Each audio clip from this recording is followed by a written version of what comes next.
سلام علی آقا. سلام بابا جان.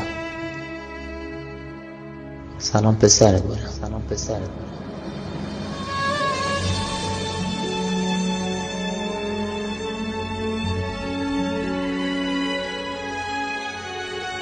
ببخشید بابا جان که تو سن کودکی ولت کردم رفتم.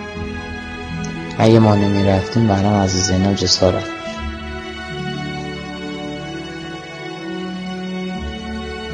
یا خدای نکرده دوباره همین خرابه هایشان برای حرم از رقیه اتفاق میفته.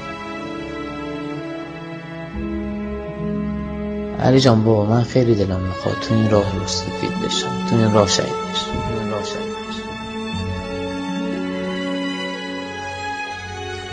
آرزو دارم خدا تو این سفر بهم نگاه کنه.